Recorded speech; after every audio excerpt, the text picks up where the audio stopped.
ভাবতেও পারিনি যে আজকে দুয়ারে সরকারের কাজে গিয়ে আমাদের সাথে এভাবে হবে। তো তোমরাই জানো যে আগামী 22 তারিখ থেকে দুয়ারে সরকার ক্যাম্প শুরু হচ্ছে। তার সঙ্গে আছে আমাদের পাড়া আমাদের সমাধান। এইভাবেই আমাদের অগ্রদ্বীপ ও গাজীপুর গ্রাম পঞ্চায়েত অঞ্চলের মধ্যে যতগুলো ক্যাম্প হবে সব ক্যাম্পের দায়িত্ব পড়েছে আমাদের কাছে প্যান্ডেল ও মাইক লাইট লাগানোর জন্য। সেইভাবে আমি চলে যাই প্রথম দিনই অগ্রদ্বীপ ইউনিয়ন স্কুলে দুয়ারে সরকারের প্যান্ডেল ও আমার পাড়া আমার সমাধানের প্যান্ডেল ও চেয়ার টেবিল মাইক বোর্ড ইত্যাদি লাগাতে। ঠিক লাগানো হয়ে যায় এবং লাগানো হয়ে যাওয়ার পরই আমরা সব মাল গোছ করে দিয়ে এবং টোটাল ক্যাম্প কমপ্লিট করে আমরা যখন বাড়ি আসছিলাম তখন হঠাৎ এসে দেখি রাস্তা ভেঙে দিয়ে গাড়ি চলাচল সব বন্ধ।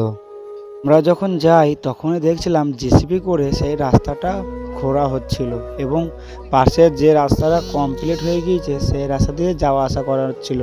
হঠাৎ বৃষ্টি শুরু হয়ে যাওয়ায় সেই রাস্তা দিয়ে গাড়ি পাস করতে গিয়ে একটা গাড়ি বসে যায় এবং পুনরায় আর একটা গাড়ি যেতে গিয়ে সেই রাস্তাটা পুরোটাই ভেঙে বসে যায়।